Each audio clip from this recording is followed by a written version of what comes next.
नमस्कार, मैं एडवोकेट गगन Sharma lawyers guide में आपका फिर एक बार बहुत बहुत स्वागत करता हूं। हम चैप्टर 5 पे पहुंच चुके हैं। चैप्टर 5 के अंदर सेक्शन 35 से 62 तक सेक्शन आते हैं। ये चैप्टर सेक्शन वाइज काफी लंबा चैप्टर रहेगा, तो इसके अंदर हम सेक्शन वाइज अब अपने चैप्टर को कवर करेंगे। वन शॉट में इसका वीडियो बनाना थोड़ा सा मुश्किल रहेगा और आप लोगों के लिए भी इतना लंबा वीडियो देखना असंभव सा लगेगा। तो क्विकली शुरू करते हैं लॉयर्स गाइड के अंदर भारतीय नागरिक सुरक्षा संहिता के चैप्टर 5 में।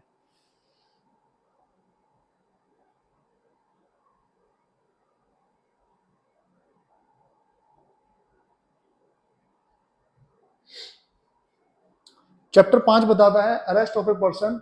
सेक्शन 35 के 7 सबसेक्शन हैं और हर सबसेक्शन के फर्दर सबसेक्शंस हैं, क्लॉजेस हैं, उसको हम देखते हैं। अरेस्ट ऑफ ए पर्सन में बताया जाता है एनी पुलिस ऑफिसर में without an order from A magistrate and without a warrant arrest any person. बिना किसी ऑर्डर के मजिस्ट्रेट के और बिना किसी वारंट के लोगों को अरेस्ट कर सकते हैं। कब? Condition number 1, who commits in the presence of A police officer cognizable offence. Police officer के सामने कॉग्निजेबल ऑफेंस हो जाता है, तब वो उसको अरेस्ट कर सकता है। Against whom a reasonable complaint has been made or credible information has been received or a reasonable suspicion exists that he has committed a cognizable offense। मतलब उसके बारे में ऐसी कोई जानकारी मिलती है जिससे हमें पता चलता है कि उसने cognizable offense किया हुआ है, उस कंडीशन के अंदर वो without warrant without order arrest कर सकता है।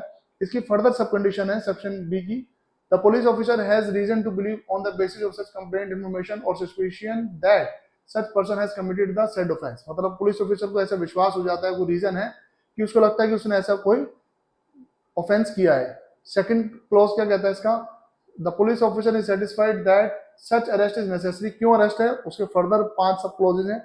To prevent such person from committing any further offence.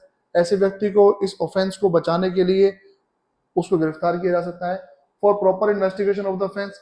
हम जानते हैं कोई अपराधी मुक्त रहेगा तो वो इन्वेस्टिगेशन के अंदर कहीं ना कहीं अपनी अड़चन डालेगा, तो इन्वेस्टिगेशन को प्रॉपर तरीके से करने के लिए इसकी आवश्यकता है। To prevent such person from causing the evidence of the offense to disappear or tampering with such evidence, evidence को साथ छेड़खानी से बचाने के लिए किया जा सकता है। To prevent such person from making any inducement, threat or promise to any person, मतलब किसी भी तरीके से वो लाभान्वित करके किसी भी तरीके से वो इंड्यूस करके या धमकी देके किसी गवाह को घुमा सकता है। As unless such person is arrested, his presence in the court whenever required cannot be ensured। ऐसा व्यक्ति जो एक बार ही अगर उसको गिरफ्तार नहीं किया वो कोर्ट में सामने पेश नहीं होगा। तो इन 5 कंडीशन के अंदर जो सेकंड क्लॉज की आती है वो पुलिस ऑफिसर सेटिस्फाइड होता है तो अरेस्ट कर लेता है। फर्दर क्या बता रहे हैं इसके अंदर? The police officer shall record while making such arrest his reason in writing. वो रीजन बताएगा उसने इस व्यक्ति को क्यों अरेस्ट किया, कि किस कैटेगरी में वो फॉल करता है। Provided that the police officer shall, in all cases where the arrest of a person is not required under the provision of this subsection, record the reason in writing for not making the arrest। तो condition दोनों ही है, police officer को arrest करने के लिए भी reason लिखना है और अगर वो किसी व्यक्ति को अरेस्ट नहीं करा तो भी उसको रीजन लिखना है। हमने पढ़ा था बी के सब क्लोज पढ़े थे, अब सी पे आ जाते हैं 35 के 1 के सी में। Against whom credible information has been received that he has committed a cognizable offense punishable with imprisonment of for a term which may extend to more than 7 years। मतलब ये क्रेडिबल इंफॉर्मेशन मिल जाती है कि उसने कोई ऐसा अपराध किया जिसकी सजा 7 साल से ज्यादा है, whether with or without fine or with death sentence, and the police officer has reason to believe on the basis of that information that such person has committed the said offense। 7 साल से अधिक है, with और without fine, और death sentence भी इसके अंदर मिल सकती है, उस कंडीशन में अरेस्ट किया जा सकता है। Who has been proclaimed as an offender either in the Samhita or by order of state government, और वो ऑलरेडी पीओ है बाय संहिता के हिसाब से, स्टेट गवर्नमेंट के हिसाब से। In whose possession anything is found which may be reasonably be suspected to be stolen property, ऐसी कोई चीज उसके पास है जो हमें विश्वास है, कोई रीजनेबल ग्राउंड है हमें समझने के लिए कि वो स्टोलन प्रॉपर्टी है। And who may reasonably be suspected of having committed an offense with reference to such thing, और उस चीज से रिलेटेड उसके पास ऑफेंस की हमें जानकारी मिल रही है कि उसने वो अपराध किया है। एफ बताता है सब close who obstructs A police officer while in the execution of his duty, जो पुलिस ऑफिसर के काम करने के अंदर रुकावट पैदा कर रहा है। और हु हैज एस्केप्ड और अटेम्प्ट टू एस्केप, जो भागा हुआ है या भागने का प्रयास कर रहा है फ्रॉम लॉफुल कस्टडी, उसको भी अरेस्ट किया जा सकता है। Who is reasonably suspected of being a deserter from any of the armed force of the union, या वो कोई आर्म फोर्स के अंदर डेजर्टर के तरीके से उसके ऊपर सस्पेक्ट है हमारे में, उसको अरेस्ट किया जा सकता है। who has been concerned in or against whom a reasonable complaint has been made or credible information has been received or a reasonable suspicion exists of his having been concerned in any act committed at any place out of India which if committed in India would have been punishable as an offense। अगर ऐसा कोई अपराध किया कि भले वो India के बाहर किया है और वो अगर इंडिया के अंदर होता तो उसके अंदर उसको अरेस्ट किया जा सकता है, उस केस के अंदर भी उसको अरेस्ट किया जा सकता है। I who being a release convict, एक ऐसे व्यक्ति जो रिलीज कन्विक्ट था, अपराधी जिसको रिलीज किया गया, commits A breach of any rule made under subsection 5 of section 394। 394 के अंदर अगर जो रूल सबसेक्शन 5 का है अगर वो उसको ब्रीच करता है, उस व्यक्ति को भी जो बेल पे बाहर है या रिलीज है उसको भी हम अरेस्ट पुलिस ऑफिसर कर सकता है।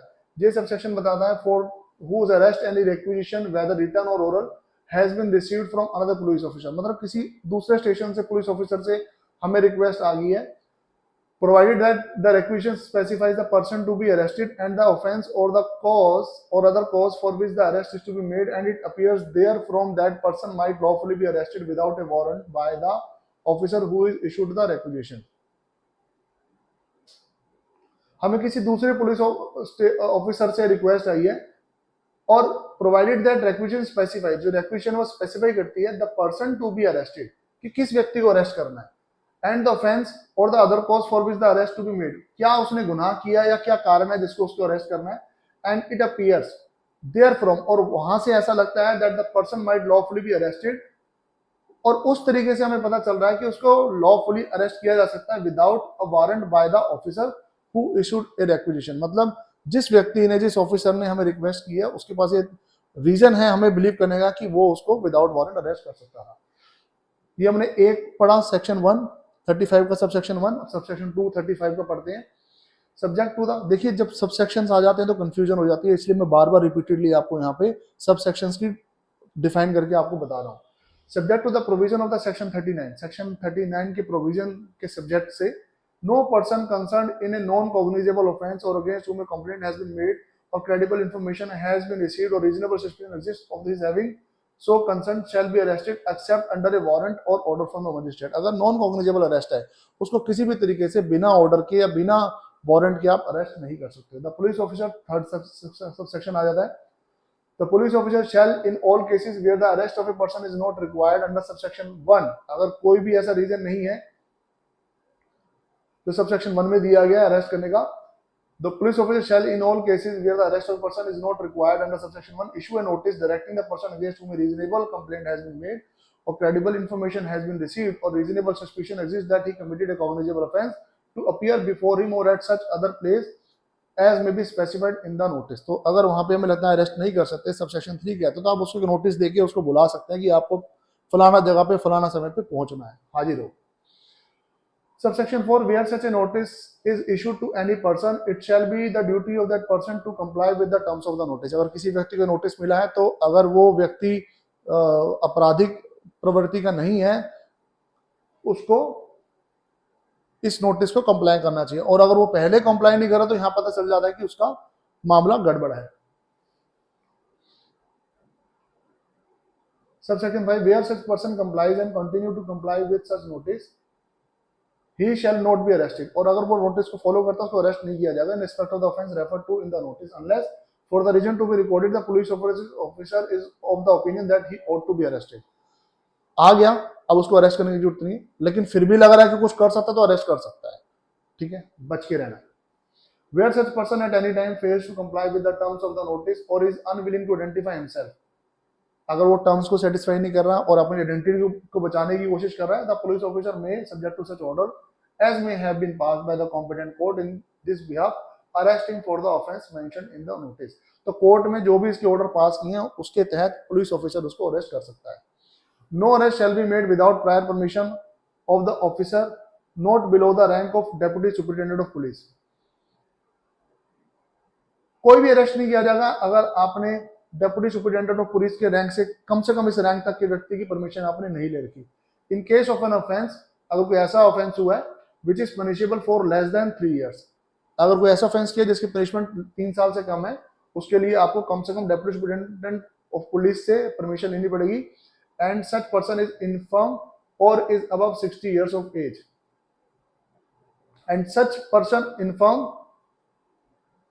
और is above 60 year of age, तो इस कंडीशन के तहत ही आप उसको अरेस्ट कर सकते हो। यहाँ हम अपना वीडियो 35 सेक्शन पे बंद करते हैं।